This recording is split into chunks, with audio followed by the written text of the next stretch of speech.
नमस्कार, मेरा नाम है अंकित शर्मा और आज हम एक इंपॉर्टेंट टॉपिक डिस्कस करने वाले हैं। ये टॉपिक आपके Jammu Kashmir panchayat account assistant syllabus में स्पेसिफाई किया हुआ है और इस टॉपिक का नाम है डीपीएसपी। तो आज हम इसको डिस्कस करेंगे, थोड़ा मोटा मोटा इसके बारे में समझेंगे। मैं आपको आसान भाषा में समझाने की कोशिश करूंगा।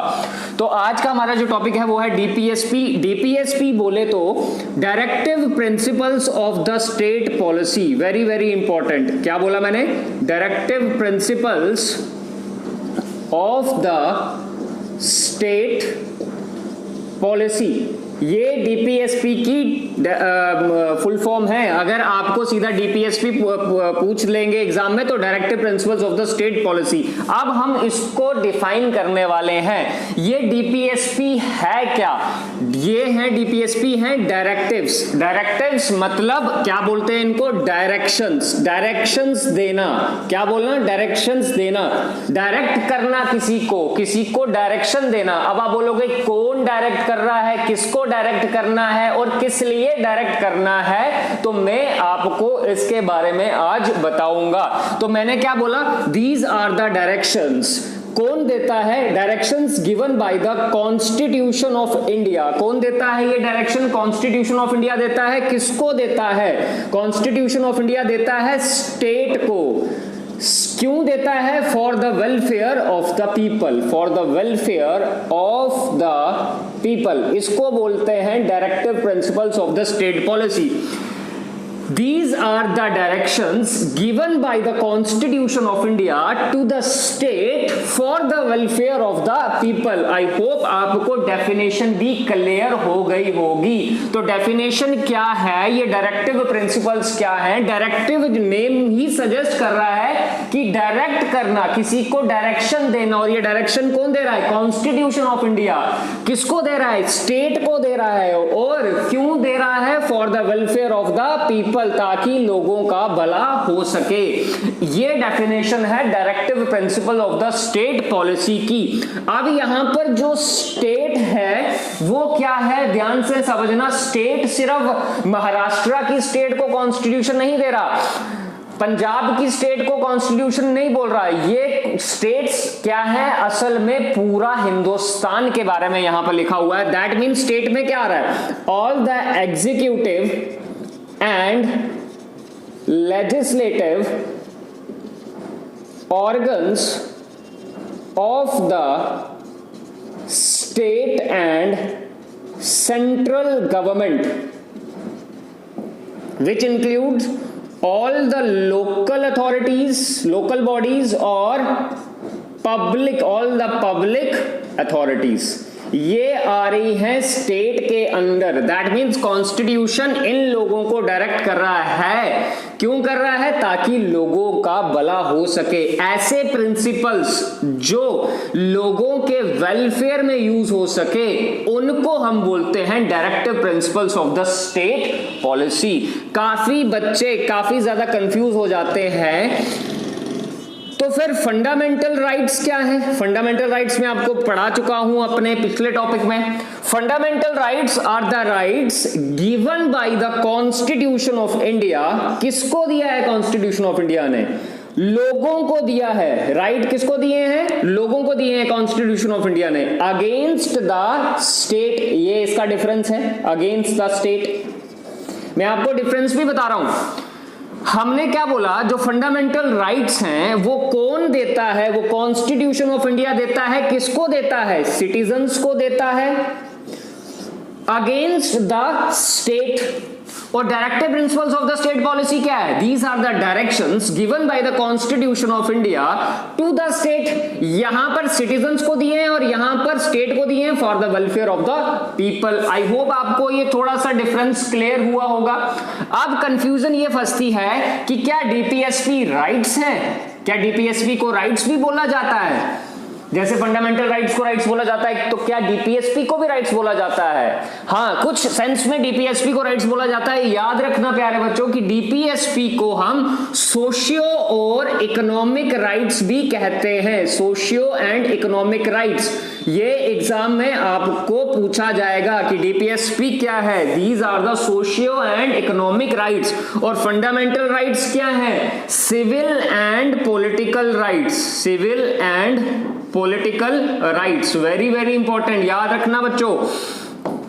हमारा जो directive principles of the state policy है, ये क्या है? Social and economic rights. और हमारा जो फंडामेंटल राइट्स हैं, वो क्या है? Civil and political rights. अब ये दोनों अलग अलग चीजें हैं और इनको अलग अलग पार्ट्स में रखा हुआ है। Directive principles of the state policy को रखा हुआ है पार्ट 4 में, याद रखना। Directive principle of the state policy को रखा हुआ है पार्ट 4 में रखा हुआ है, और फंडामेंटल राइट्स को रखा हुआ है पार्ट 3 में। भूलना मत, पार्ट 3 में फंडामेंटल राइट्स हैं और पार्ट 4 में क्या है?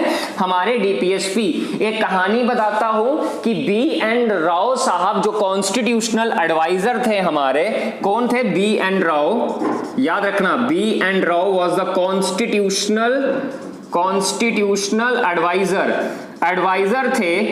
इन्होंने बोला कि हम राइट्स को कैटेगराइज करेंगे 2 पार्ट्स में। क्या बोला इन्होंने? राइट्स को कैटेगराइज करेंगे 2 पार्ट्स में। एक होगा जस्टिसिएबल राइट्स, एक होगा जस्टिसिएबल राइट्स, और एक होंगे non justiciable rights. Non justiciable rights.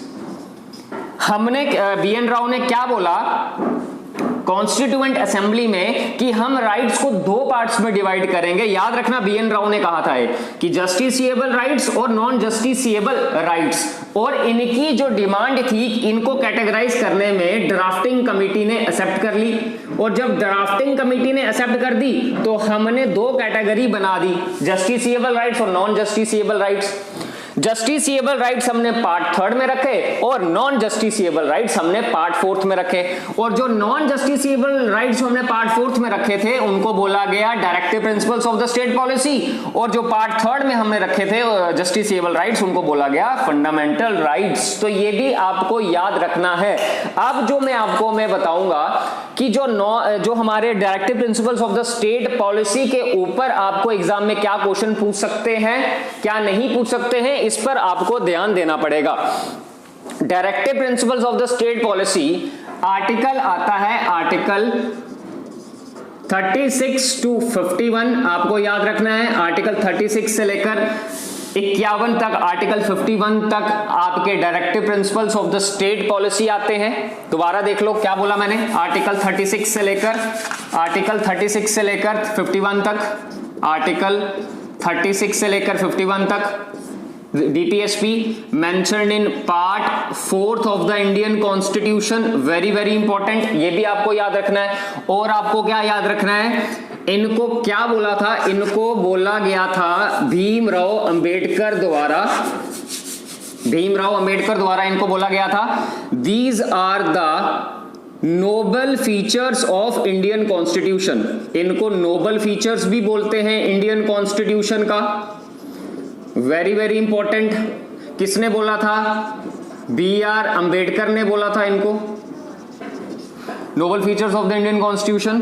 फिर उसके बाद वेरी इंपॉर्टेंट एक और चीज आपको याद रखनी है, गवर्नमेंट ऑफ इंडिया एक्ट 1935, आप सब जानते हैं, ये उसी की तरह है directive principles of the state policy. Resembles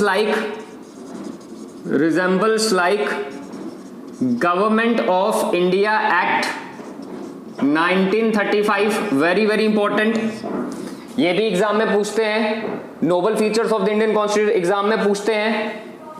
plus एक और चीज आपको याद रखनी है कि हमने ये बोरो कहां से किया। हमने ये जो directive principle of the state policy है, हमने बोरो कहां से किया था? Borrowed from Irish constitution of 1937 1937 के आयरिश कॉन्स्टिट्यूशन से हमने बोरो किया था, और आयरिश ने कहां से बोरो किया था, ये कहां से कॉपी किया था, उन्होंने किया था स्पेनिश कॉन्स्टिट्यूशन से। तो याद रखना, very very important, directive principles of the state policies comes under part 4 of the Indian constitution from article 36 to 51। Bhimrao Ambedkar ने इनको नोबल फीचर्स कहा, इंपॉर्टेंट फीचर्स कहा।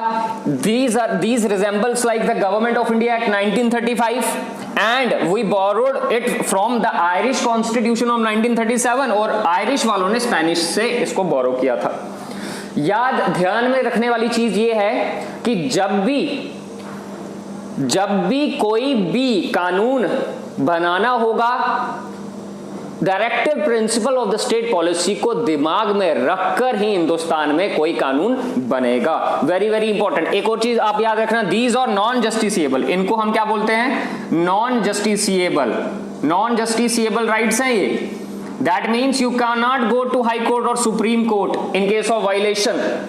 अगर इनका वायलेशन होता है तो आप सुप्रीम कोर्ट या हाई कोर्ट नहीं जा सकते। हालांकि एक चीज और याद रखनी है कि कोर्ट ने ये कहा है कि जब भी कोई कानून बनेगा तो वो डायरेक्टिव प्रिंसिपल्स को ध्यान में रखकर ही कानून बनेगा। बेशक अगर ये नॉन जस्टिसेबल हैं तो कोई चिंता की बात नहीं है, फिर भी अगर कोई कानून बनाना होगा तो डीपीएसपी को ध्यान में रखकर ही कानून बनाए जाएंगे। तो वेरी वेरी इंपॉर्टेंट। तो ये चीजें आपको एग्जाम में पूछ सकते हैं। हालांकि अब आपको कुछ चीजें इंपॉर्टेंट जैसे पता होनी चाहिए, मैं बता देता हूं। जैसे कुछ directive principles of the state policy हमने बाद में ऐड किए, कुछ हमने अमेंडमेंट के थ्रू ऐड किया। अब आप ये याद रखना कि कौन कौन से हमने अमेंडमेंट के जरिए ऐड किए हुए हैं। वेरी वेरी इंपॉर्टेंट याद रखना। 42nd amendment, constitutional amendment act 1976 में हमने कुछ आर्टिकल्स को डीपीएसपी में ऐड किया है। वेरी वेरी इंपॉर्टेंट वो आर्टिकल है 39, आर्टिकल नंबर 39A। ये एग्जाम में पूछते हैं। 39A के बाद 43A, 48A। ये 42nd अमेंडमेंट एक्ट 1976 में हमने ओरिजिनल डीपीएसपी में ये इन आर्टिकल्स को ऐड किया। उसके बाद 44th अमेंडमेंट एक्ट 1978 में हमने एक आर्टिकल और ऐड किया डीपीएसपी, जिसको बोला गया आर्टिकल नंबर 38। उसके बाद 97th अमेंडमेंट एक्ट 2011 को हमने अमेंडमेंट कर एक और आर्टिकल जोड़ा जिसको बोला गया article 43B। Very very important, ये आपको याद रखने हैं। 42nd अमेंडमेंट एक्ट 1976 में हमने चार आर्टिकल्स ऐड किए। 44th अमेंडमेंट एक्ट 1978 में एक आर्टिकल, और 97th अमेंडमेंट एक्ट 2011 में हमने 43B ऐड किया। कहां ऐड किया? Directive principles of the state policy में। तो directive principles of the state policy में आता है आर्टिकल नंबर 36 से लेकर 51 तक।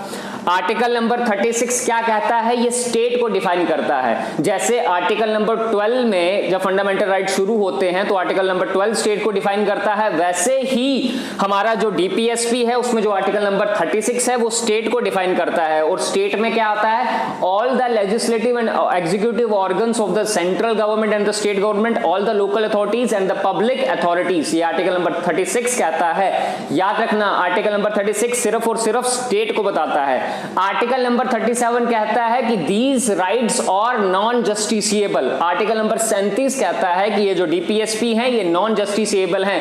हालांकि जब भी कोई कानून बनेगा directive principles of the state policy को ध्यान में रखते हुए ही कोई कानून बनेगा। तो ये आर्टिकल नंबर 36 और 37 है। तो वेरी वेरी इंपॉर्टेंट, आपको ये चीज याद रखनी है कि कौन कौन सी अमेंडमेंट में हमने कौन कौन सा आर्टिकल ऐड किया है। Very very important. तो अगले पार्ट 2 में हम इसको डिफाइन करेंगे डीपीएसपी को। डीपीएसपी को हमने तीन पार्ट में डिवाइड किया है, जैसे Gandhian principles, socialistic principles, liberal intellectual principles, और इनमें कौन कौन से आर्टिकल आते हैं वो आपको बताए जाएंगे। उसके बाद आपको आर्टिकल समझने पड़ेंगे, घर में पढ़ने पड़ेंगे। तो आज का लेक्चर हमारा इतना ही था। आई होप आपको ये चीजें समझ आई होंगी। Thank you. जय हिंद, जय भारत।